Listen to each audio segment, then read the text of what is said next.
Sweet in the morning, oh Lord, it's sweet in the morning.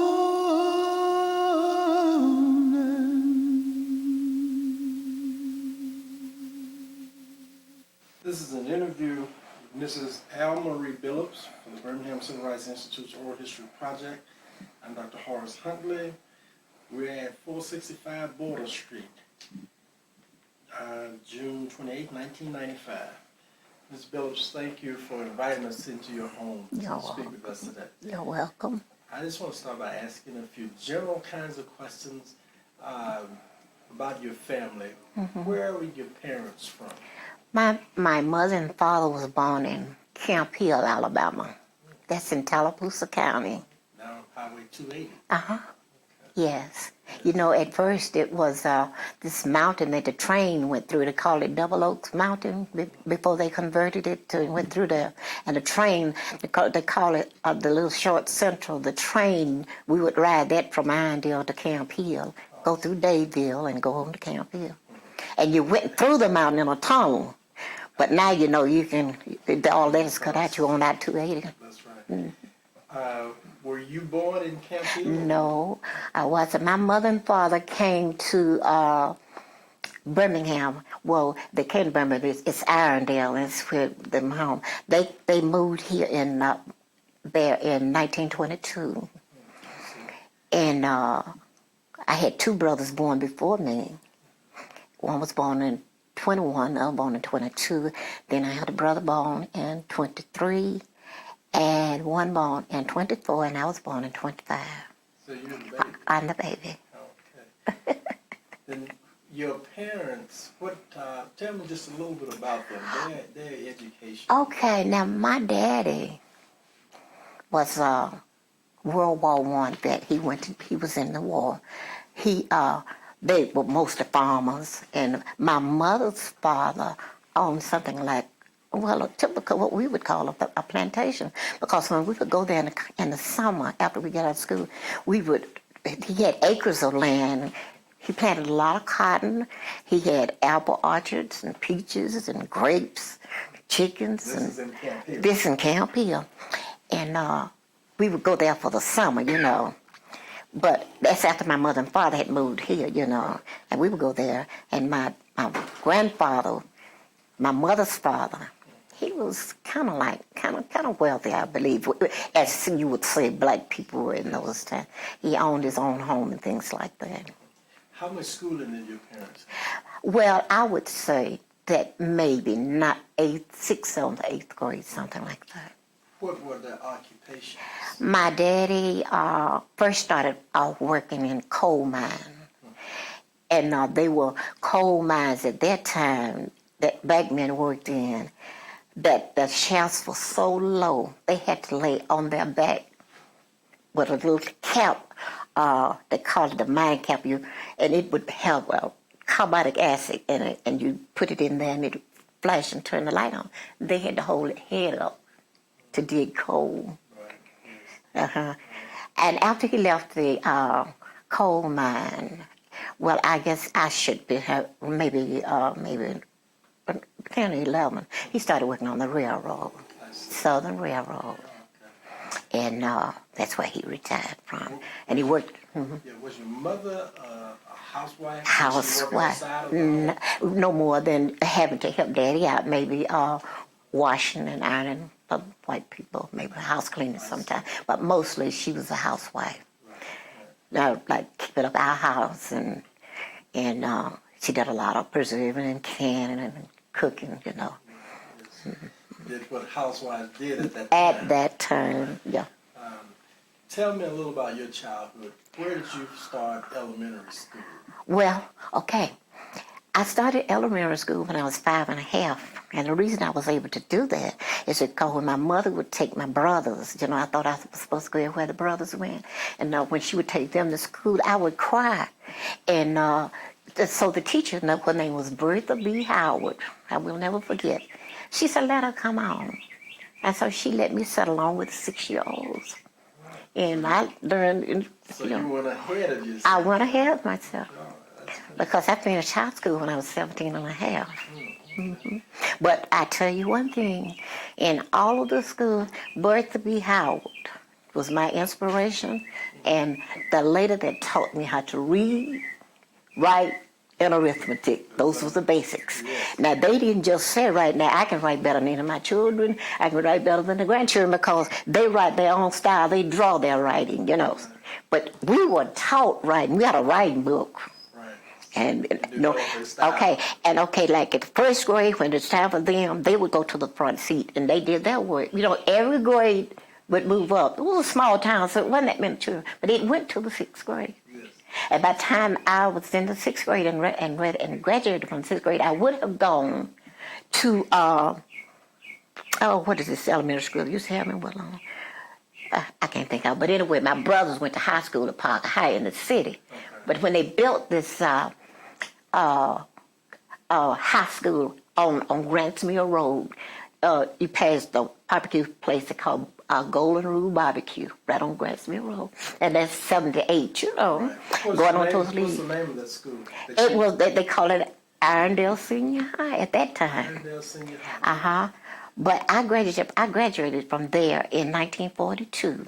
You know, 17 and a half. But after that year, they converted it into a junior high school. What do you remember about your high school days? What stands out in your mind about your high school? Okay, what really stands out is my science teacher, Mrs. Warren, Marquita Warren.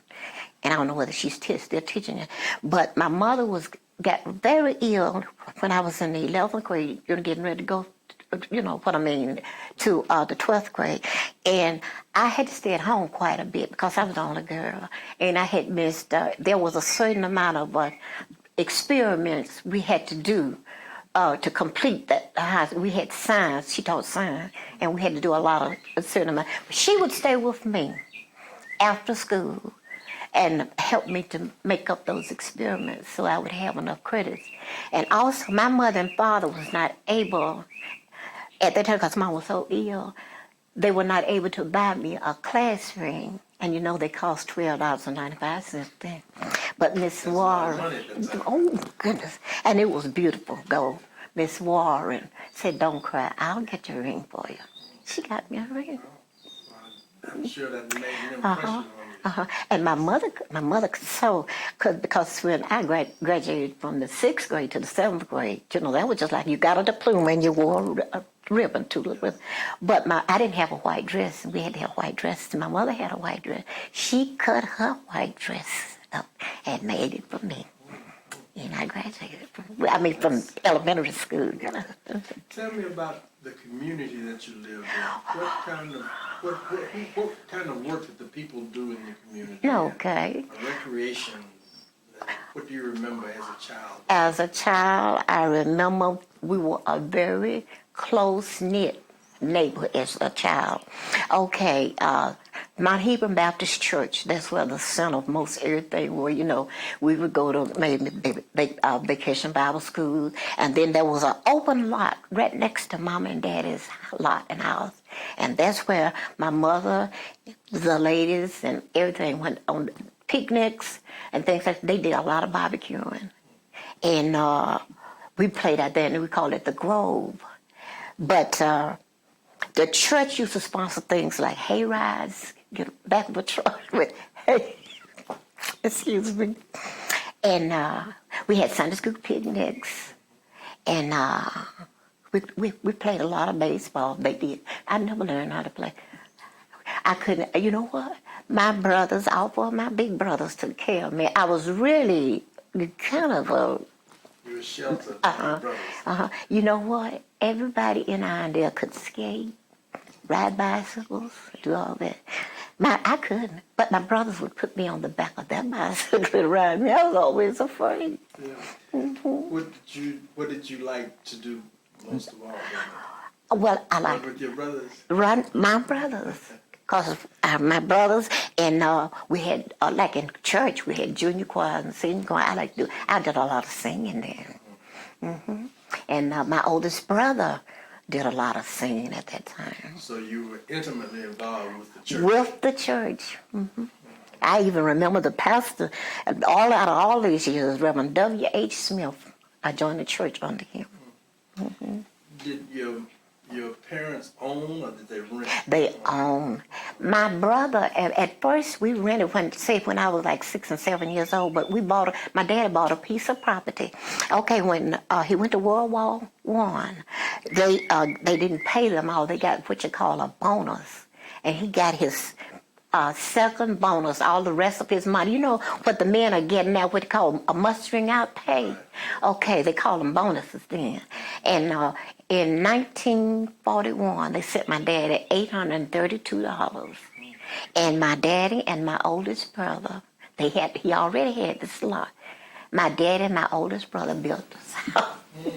Well, nice house too. Yes, that's great. That whole house. We had, it was 2 bedrooms, and they built me a small by me being older. The boys had a room to themselves, Mom and Dad's room. Then I had a small room, and we had a living room, a kitchen, and dining room. But we had outside toilet facilities at that time. Yes. But eventually we got, and we had at first we had light. And you know what? I got my best lessons then when we was getting with the lemon. But guess what? Then we got electricity down in that little section. And in each room there was one light hanging down. You clicked it. I remember those. That was the best. And we had a radio. Oh, so you were middle class. Yeah, because my dad always worked. He always had some kind of, he did 2 or 3 different things, even to his ability. Because we were the first people in Irondale to have a telephone, and we was on a 4-party line, and that was the best thing we saw. Well, we got there when I was about 15. Yes. And like the radio, people would, like when Joe Louis would be fighting, those like, people would be in our yard. Because nobody else had a radio. Right. So we opened up the yards and the doors and turned the radio, and everybody enjoyed the fights. And I know when Joey was born, you were excited. And see, my daddy fight by him working the railroad. He worked at the Sloss Company. That was really his company. And so they had a commissary, and we had the first television in Ireland. So everybody come and look at the TV. We had how they are square now? We had a oblong. What did you do after high school? After high school, I didn't go right into school. I taught kindergarten for about 2 years out in Inslee. It was a funeral home. They called it Patton's Funeral Home. For about 2 years, I taught kindergarten. That's with the kindergarten children. And then in 1947, I met Charles, and I had gotten a job. It was a meat factory on 64th Street and 1st Avenue in Woodlawn. He was just coming out of World War II, because he still had to go back because he was in the reserve. Okay, so I went to apply for that job, and I didn't carry lunch money. And this was at the meat market. Yeah, I didn't carry my lunch money because I didn't know I was going to get hired. I got hired that day. And so his mother always brought him hot lunches. And he was already working. He was already working there. And he saw me sitting in a corner without anything to eat, and he shared his lunch with me. Okay, I met him. Guess what? We started talking, and he started and in 2 weeks' time, we decided that I guess we were in love. But I would say that I might have married him kind of on the rebound because I really didn't, really, But we said we were going to marry June the 12th. We met in December, and we married in January, 2 weeks after. Is that right? Well, you mean you were married a month after you met After him? I met him. Is that right? And when he came to my daddy and asked for me, quick, they don't do that, they just go with me. And my daddy said, well, now, okay, I'm going to tell you about him. He said, you know, she got 4 brothers that's older, and they've always done, because Mama always tell me this thing. They said, Mama, we'll do it, you know. My daddy told Charles, he said, she's lazy. She don't know how to cook. She can't even boil water.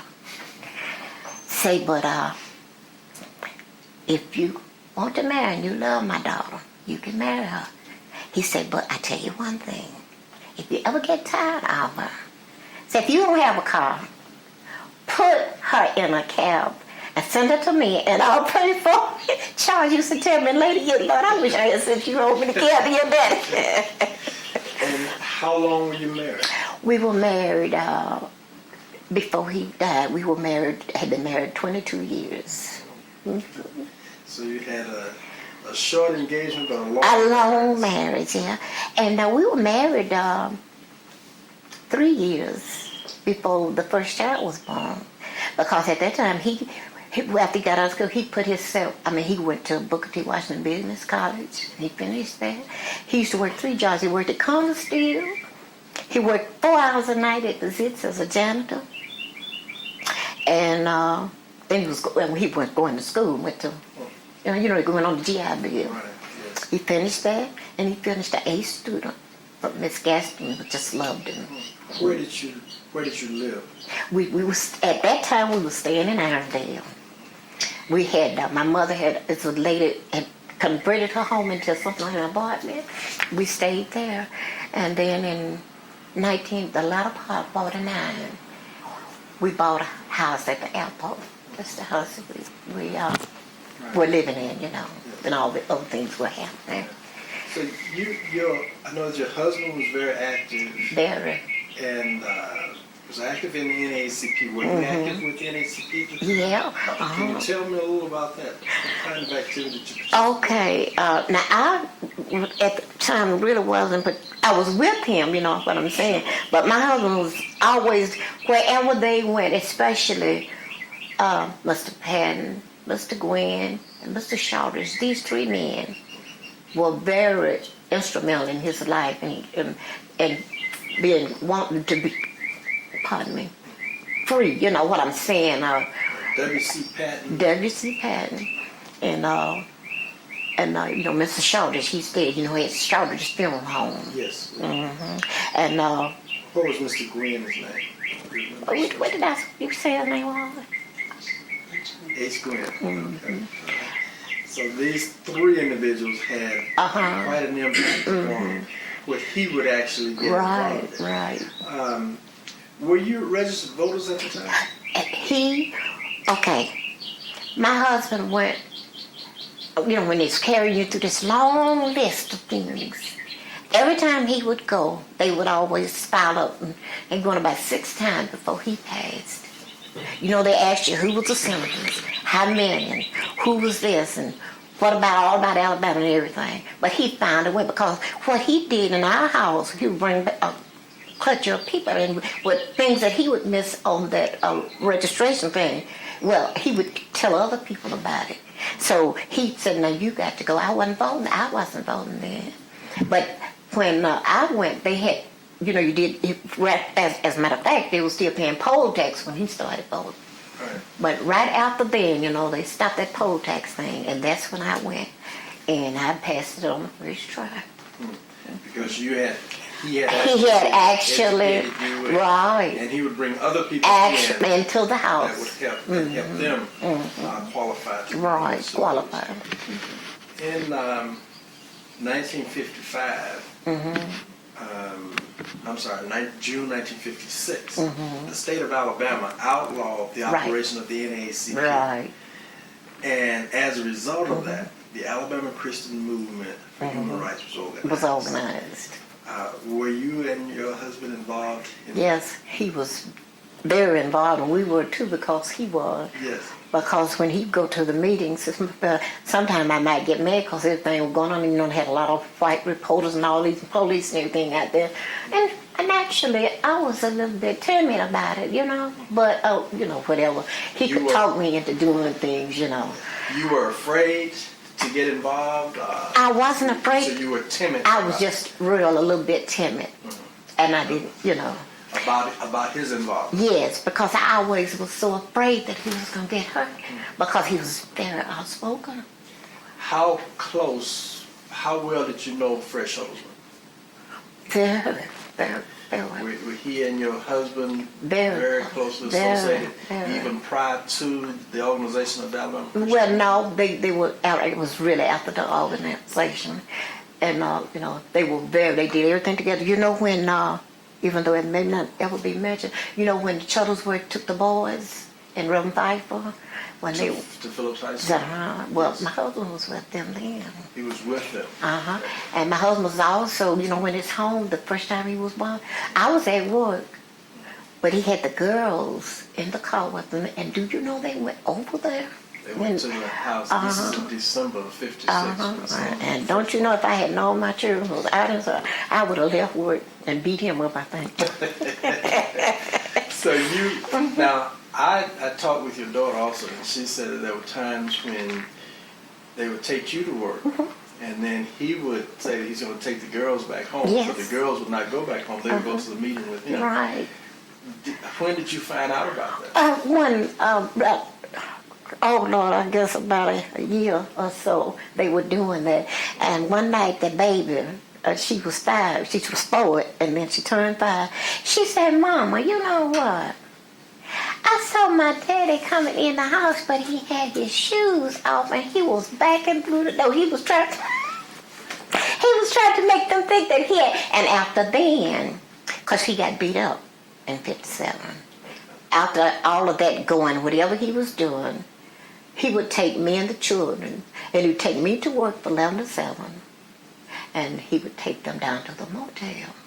Because that one in there one night was sleeping, and the man next door had dogs, and he had chains on them, and the dogs had gotten loose.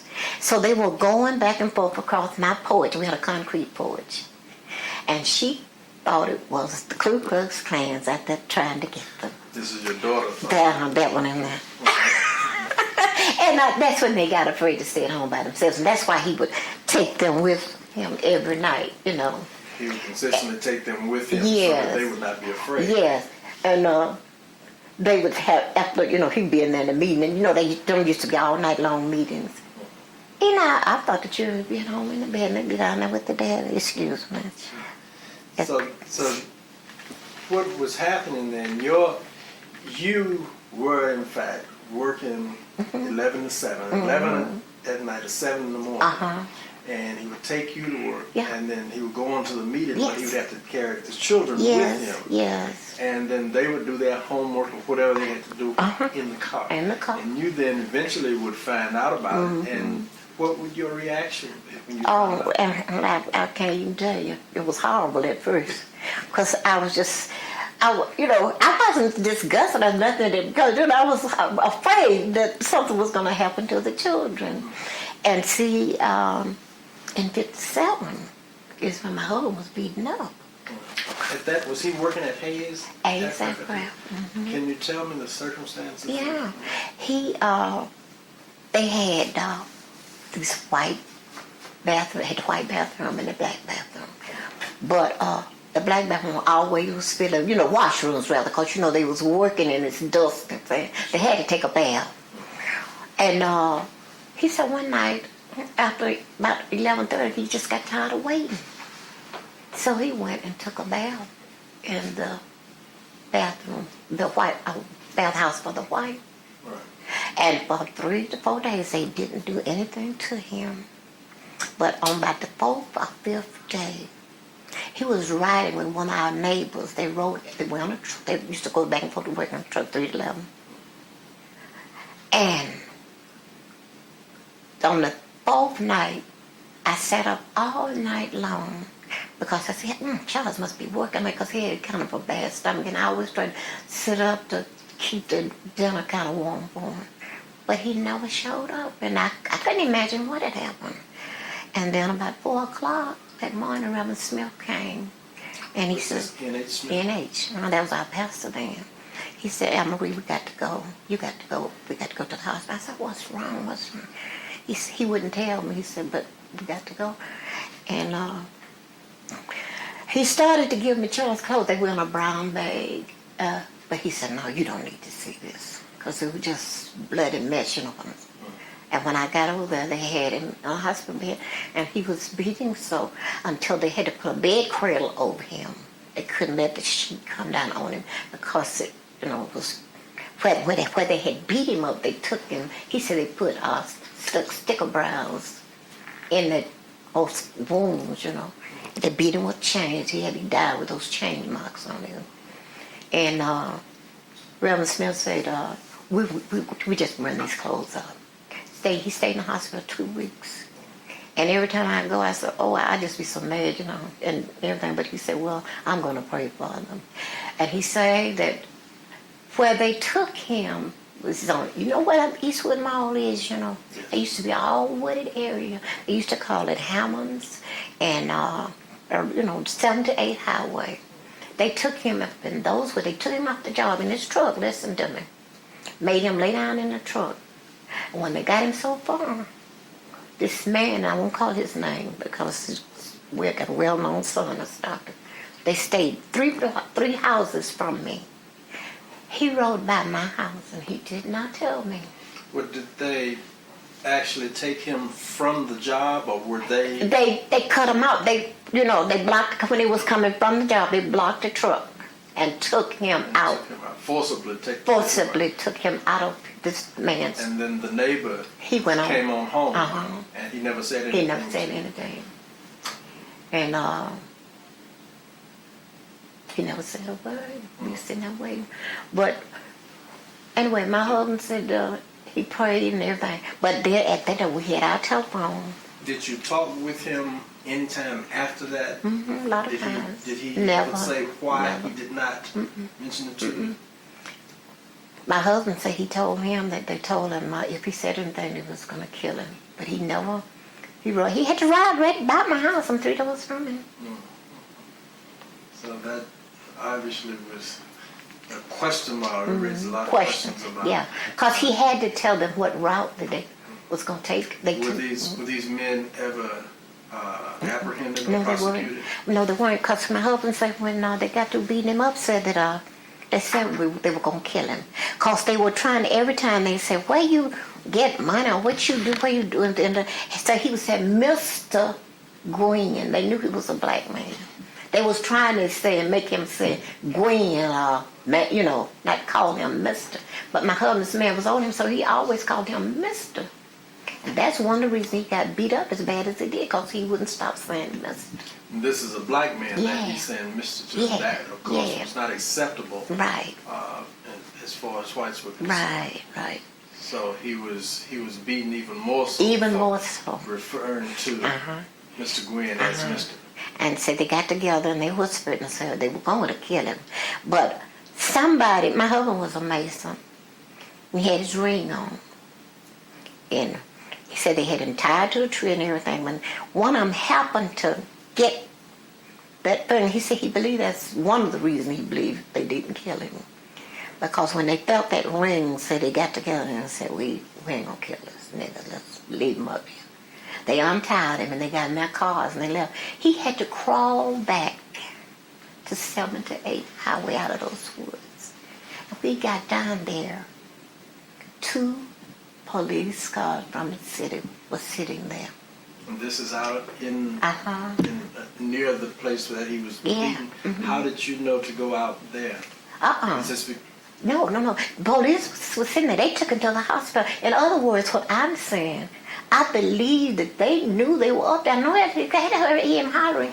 They were sitting there when he crawled down the road. They just picked him up and said, "Nigga, some more niggas just beat you up. You better not say no white people beat you up." Okay, so police then took him to the hospital. Took him to the hospital. And then you met. Reverend Smith came. Smith right. Went to the hospital. Right. And he was hospitalized for 2 weeks. Mm-hmm. Now, as a wife, were you upset with the men that beat him up, or were you upset with your husband for being involved? Or what was your feeling? I was hating the white people. No, wasn't upset with my husband, but I was fully angry and hating, full of hate for the white men. after he went to the hospital, the movement people, they sent people out to sing God around the house, men and children, but we couldn't sleep. And when he got home, he told them to, just go on, because the Lord was going to take care of him. But while he was in the hospital, they called and told me, when that nigga get out of the hospital, you all best to be out of Alabama by 5 o'clock. And we're going to come back and bomb all of y'all. So through those years, we got several bomb threats. And every time my dad always kept it was a little cab company in Irondale. And Daddy always kept it handy. Because it might be trouble one o'clock. I would have to uproot myself and the children. Did you ever go have to to mom do and that? daddy. Did you ever have to leave home as a result of threats? Yeah, because I was there. And the neighbors, those buildings, the old buildings, gonna get us bombed, gonna get us killed. So the neighbors then were They not very ostracized. supportive. Were not supportive. No, of at it. all. No. So you were more or less isolated. But what about the people from the movement? Were they supportive Yeah, of you? they were. I'm telling you now, they were. But it was so nerve-wracking just for men to be standing around the house and you thinking that if they left, they was going to get you anyway. Right. So Charles just kind of dismissed them. That's all right. Well, I'm sure that on your job, what occupation? I'm a licensed practical nurse. Philadelphia. Mm-hmm. And where did you work? University. Was that where he was taken when he was beaten? But I wasn't working there at the time. You were not there. Mm-hmm. But that's the house. That's where he was taken. Do you remember any incidences that may have taken place that resulted from your simply being the wife of Reverend Billups? Yes. On your job? Can Yes, you tell me about yes. Okay, I had a supervisor named Joyce Hilton. She hated, This is a white supervisor? that was my white supervisor. And I guess she kept all the news clippings and everything because I was watched wherever, anytime.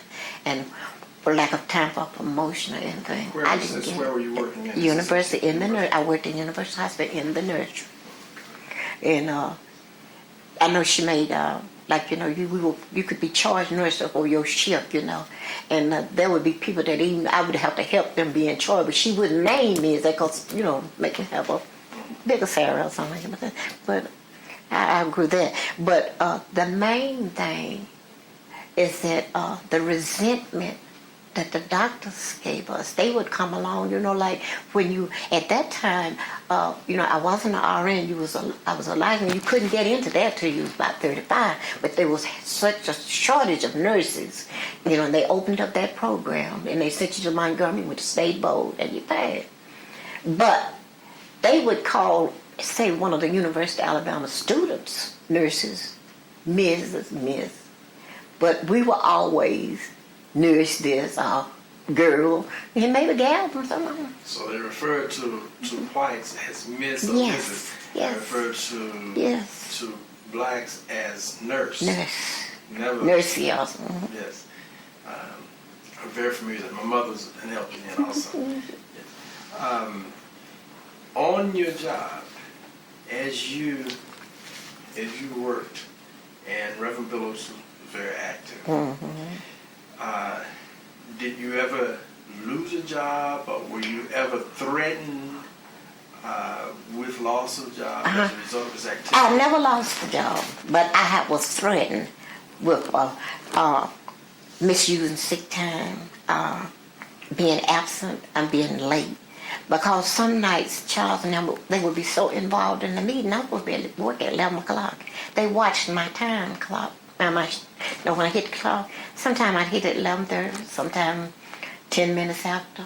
But every one of those times, and if you get as many as 3 or 4, you was called to the office about tardiness. If you called in, you had sick time, but you couldn't take it. A lot of times, when nobody leave the baby, but I might have to call it sick. But you couldn't take it because you was threatened with your job. And a lot of times I would be sitting up waiting on him to come and take me to work 11 to 7. I wasn't driving then. And somebody drive out and blowing, come to Miss Bills, your husband told us to come bring you to work. I wouldn't even know I'm not getting a car cursing. They excuse that language. I would be so angry. And they would just laugh at me. Because, you know, they wouldn't say, well, let me tell you this little incident, and then I'm going to let you out because I'll talk you to death. One time, I was getting ready to go to work. And Charles had got somebody to take me. And then just before I left, here he come, and I know you know James Felble, the guy that, and there were two white persons that was, you know, in the movement, you know how they were with the Freedom Rider, and there was an Englishman that was a minister. He was white too. I called in. I took all of my linen, took all the towels. I took everything that I was mad with y'all. I took it because I hated white people. I took everything out of my house I thought they could use. Called a cab and went to my dad. And that minister, he said, he just packed. He said, I understand what you're going. He said, cause he knew that my husband didn't be there. He said, and you know, for several years until he lost contact, he used to write me. He said, I can understand because the things that, you know, that you went through, the way you treated us. You know what they did? They laughed at me and they slapped on paper and on the floor. All right, so you were determined that you were not going to assist any white person. Yes. And you were not going to be cooperative Yes. at that point. Yes. And that was based upon what had taken place in your life, Yes. in your husband's life. And let me tell you this one incident too.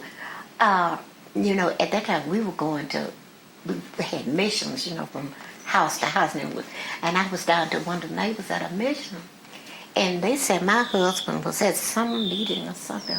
Something had happened. He said he placed his hand on the policeman's lapel or something. They came to arrest him, and when they got there, he was there with the children.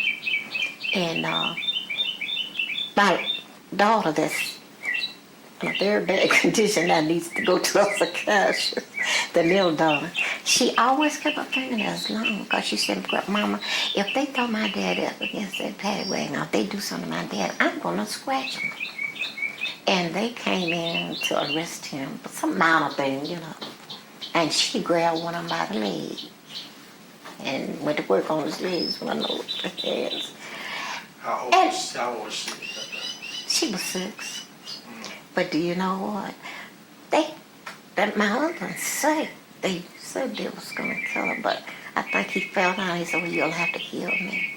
She was fighting for her daddy. And they took him on to jail, but they gave the neighbor's chance to come down to this other neighbor's house and get me. Because, see, Renee was 5, Lisa was 4, and Charlotte is 3 years older than him. That's the age. What was the most difficult thing you had to endure as a result of being the wife of Reverend Billups? Because we were all tangled up in that movement, and we was in the process of remodeling our house. And we had gotten we had tried several banks for long, but when they looked at record up, they wouldn't know. Our house was, just in the very process. The windows, everything was out. For one winter. You mean was this as a result of a bombing? No. He was remodeling the house, making it larger.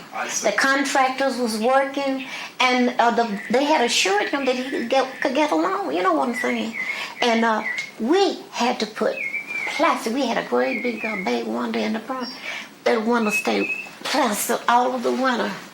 And I had to go to my mom. We stepped out because when they found out that he was civil rights and got his pictures and everything, everybody refused to give him a loan. Everything. And you know who was instrumental in helping us in that position was Virgil Harris, a protective industrial insurance. At that time, he had taken a job as an agent, and he let us have enough money to complete that house. So banks would not. We had to deal with because Because of the activity. Because of his activity. Even the, at that time, because we were going to Chicago then, because he said the girls had gone, he had put in a position as a postman. He passed the test. He did everything. He didn't fight it because when he came back to say he had too many jail arrests. He had been arrested 23 so times. He passed the test. He passed the test. They would not allow him because of his activity in the movement. Mm-hmm. So these are things then that these are difficult situations that you had to endure as a result of involvement.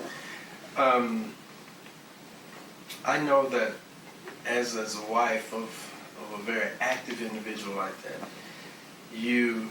there probably were times when you would say you wish that he was not involved in the movement. Yeah. Was that the That's case? right. How often did you Well, did you tell him that? yes, sometimes I would, and sometimes I'd leave him. I would leave him. But look, and then I would just, cause see, I was my daddy's baby. And a lot of times when things got screwed up, you know, the telephone would get bugged or something like that, and we didn't even know. The man would come in and say, wow, we came in to fix your phone. We were so naive. We did not know they would be on the line and everything. Sometimes the telephone started ringing and rang for hours and hours. You pick it up and it was still ringing. So at times like that, I would get angry. And I would go to my dad, and my dad and I would talk about Charles. And I said, Dad, he said, oh, yes, you can come to me anytime. My mother said, you better go back home to your husband. But those were just times, but I loved him. I loved him because I miss him. Yes. I love him. What do you remember about the demonstrations in 1963? I remember that it was in 63, yeah, or 64. When King, When Dr. was King, here, and they eventually got children involved in the movement. Right. They demonstrated several days consistently. Yeah. That I remember because Bevel and Charles was the one that mostly would be going to the schools to get the children out. But he wouldn't let Charlotte join because Charlotte was just like he used to be at one time, and that's would fight, you know, at the drug. And he said, no, Daddy will do the marching for you. Because my daughter and dad has never been a calm person. And he felt like if anybody hit her or feelings, she's going to hit them back. And that's what they were teaching, nonviolence, you know. And he didn't believe she could be nonviolent. And but now I tell you, the one that it has hurt the most was my daughter Renee. And she went everywhere when it was marching to the courthouse. She did march. She did. Was she ever arrested? No, she was just, no, she was, she was never arrested. She just, and you know, when they were marching from New Pilgrim one Sunday to the city jail, and when they got so far, Bill Connor came out with his dogs, you know, and things like that. They was going to get him. And my husband was the one that said, let's pray. And when they knelt down and prayed, Bull didn't put the water on. Now, before I had a bad fire in my house, I could show you a picture where my husband got bit by the dogs, too. They stripped his shirt. You have a picture of it? It got burned. Did you participate in the demonstration? Well, no, I never. Yes, well, I wasn't really in the demonstration, but you know when they went going back and forth to Selma? Okay, you know, you remember Brown Memorial? Brown Methodist, one of them. He took me and the children. Okay. He said, come on, baby, go in with me. I said, no, I'm going to stay out here with my children. You know, didn't know I was staying out there in trouble. And they were in that church, and they were packed. I mean, just packed. He tried his best. I said, no, I'm going to sit out here with the babies, you know. And do you know that while we were sitting in the car, looked around and these all these white people clad in these sheets. I was saying the Ku Klux was out there.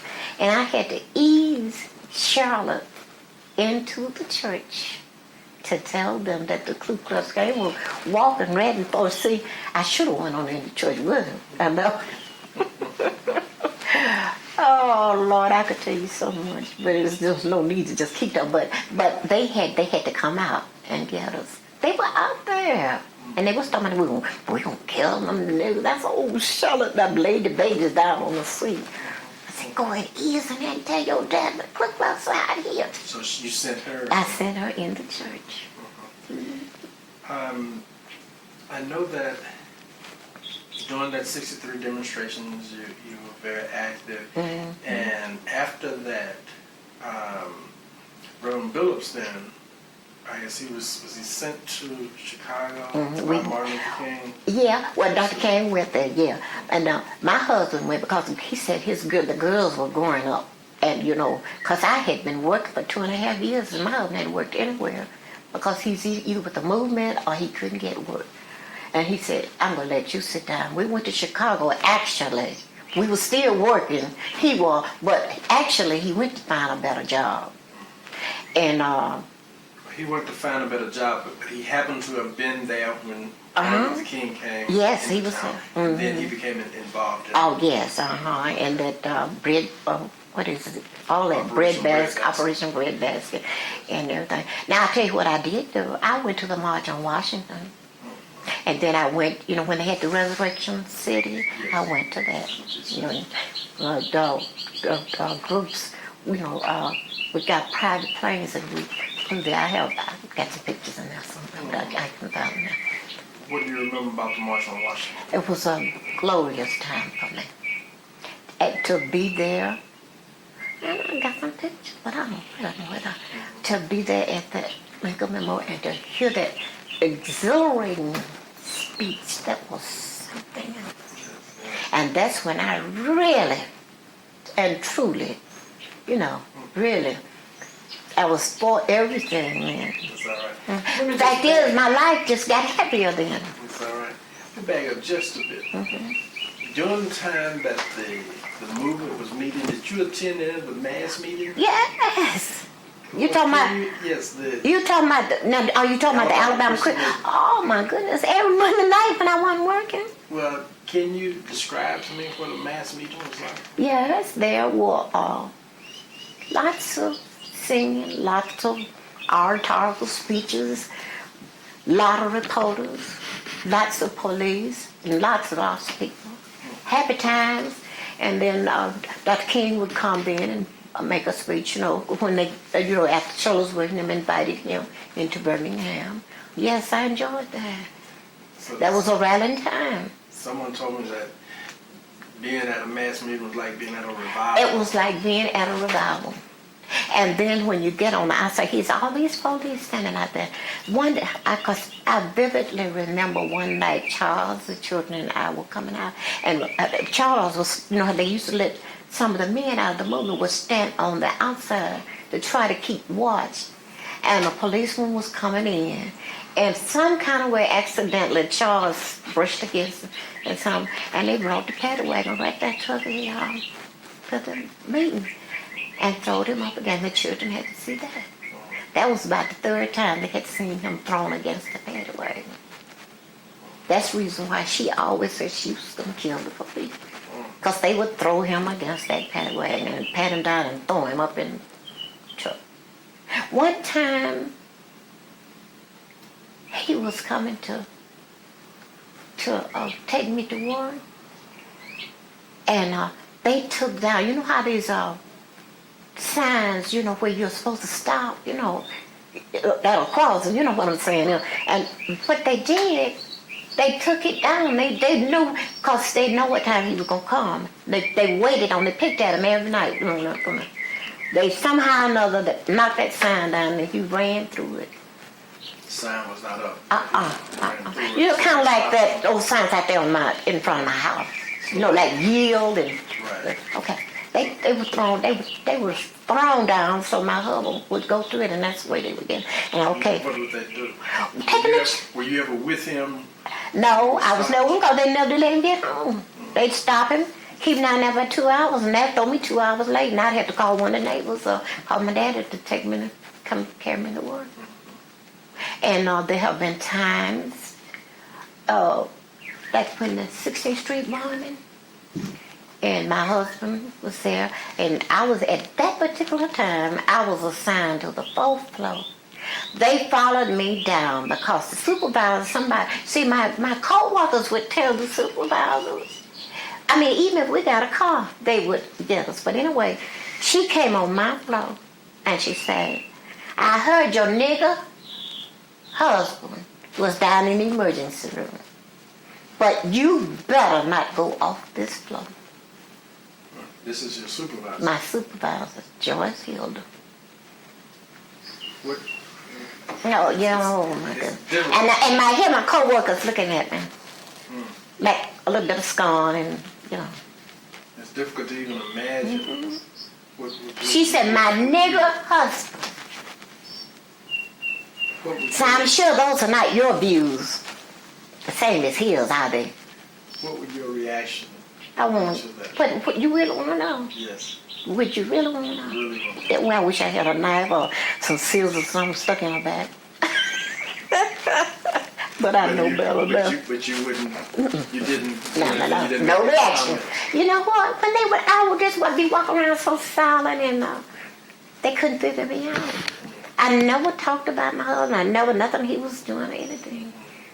Everything they read in the papers. Either if they heard it over the radio, Channel 6. I don't know whether you can remember, because you might be too young. There was no reporter named Dambo Smith. And every time my husband was arrested, he blatted out on the news. Charles Billups. So when you then went to Chicago, did you still work as a nurse? Yeah, I worked for a while, because Charles told me to sit down for 2 years. I sat down. But I had just gotten a job at St. Luke to work. And I had worked there about 2 months before he died. And what kind of work did he do? My husband? Oh, yes. He worked at a chain of stores they called National Tea Company. And they had a chain of stores all over Illinois, Wisconsin, and Iowa. And they made him, because the man that owned these stores was a multi-millionaire. And he only finished the 8th grade. He was a self-made millionaire.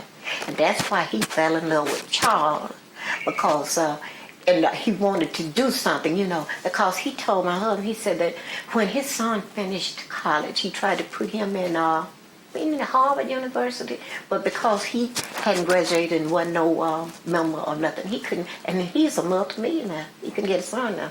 So Charles worked there for about 6 months, and then he made him director of human relations. And that's where he was working when he died. And everybody at the company hated him. Why? Because he moved up too fast, yeah. And even the people at Breadbasket, I'm our own black people. They gave, Mr. Stapleton gave Charles a watch, a gold watch, with his name in print on. I never went to those meetings at night, but Renee always went with her dad. She was always afraid that something was going to happen. He had his own office, everything. But she went to one particular meeting, and he got up and was talking. They was going to transfer some stores up to the west side. That's where those homes and things that they were going to try to clear.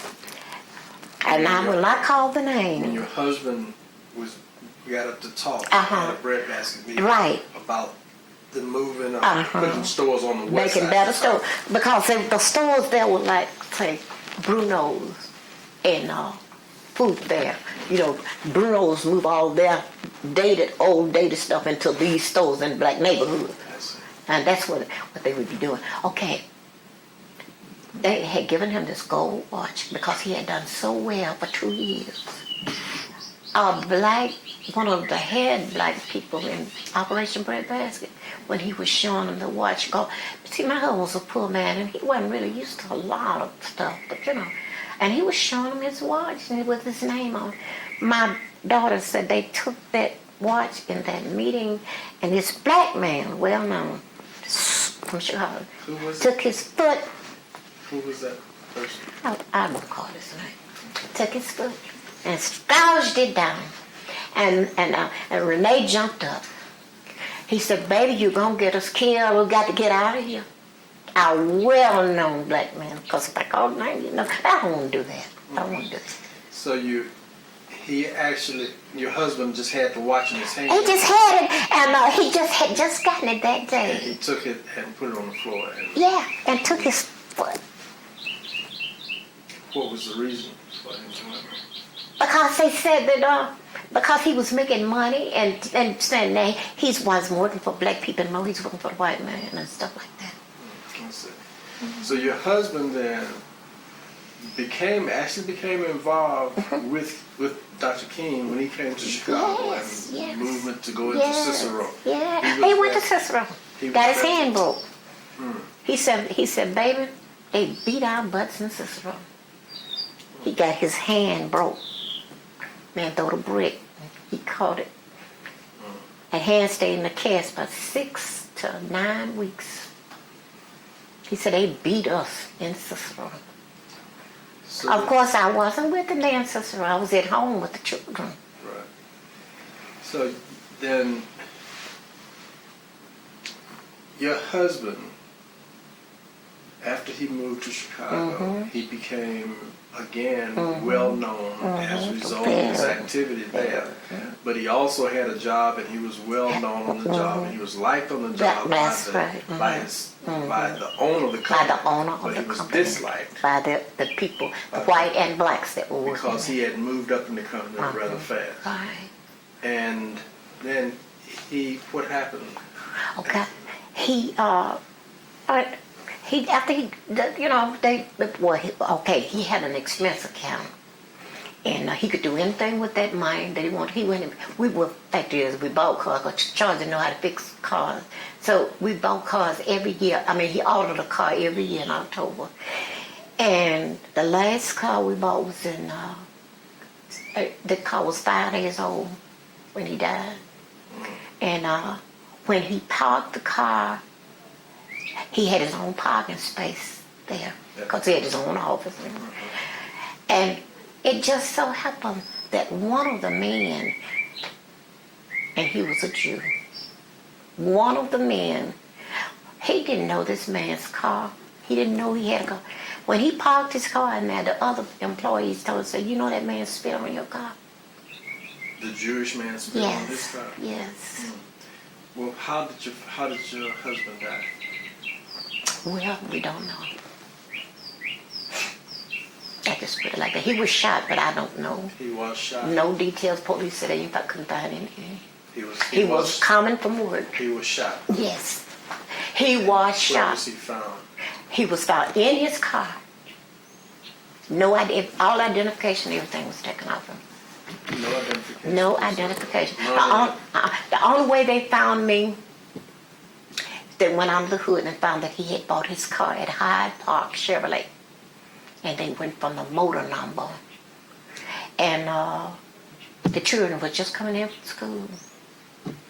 We had called, because I don't know, they said, when they did the autopsy, it said, looks like whenever he was shot, it was right after he had lunch. Because he had in his stomach something like a hamburger, Coca-Cola.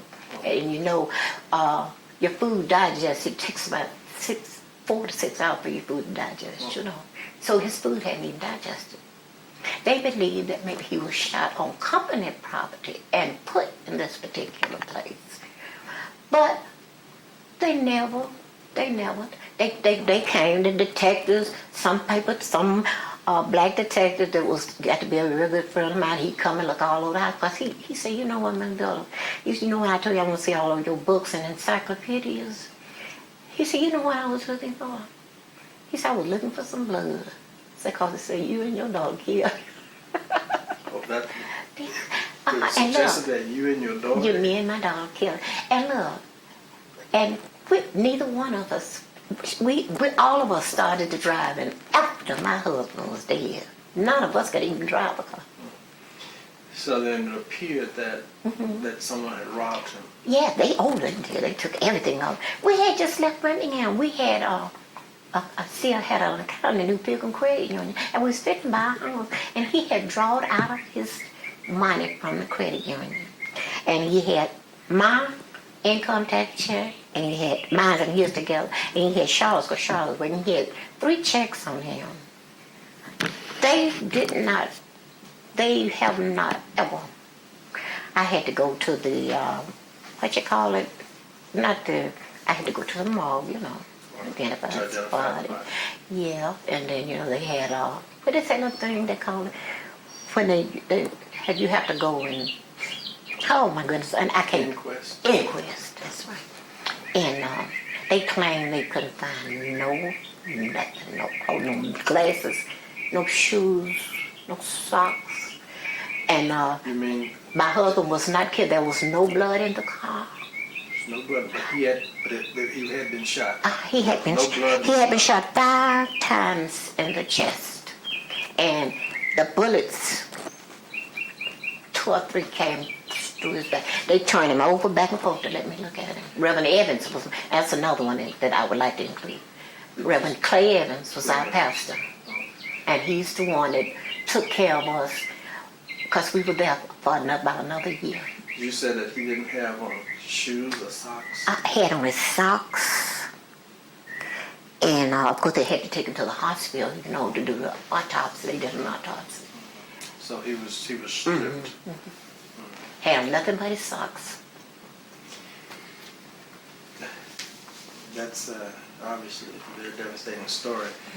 But if you would look back in the days that you were in Birmingham, and if you had the potential of changing what took place, say between the time that you were married and 1963, his involvement in the movement, what would you change?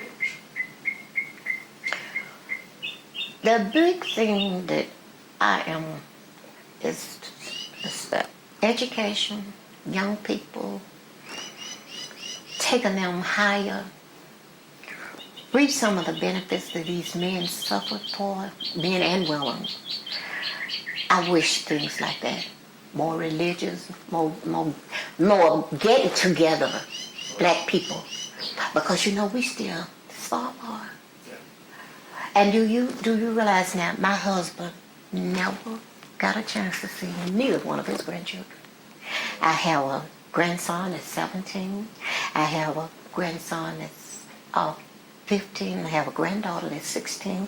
And I have another granddaughter that's go to the University of Alabama that's 25. She's been in Venezuela.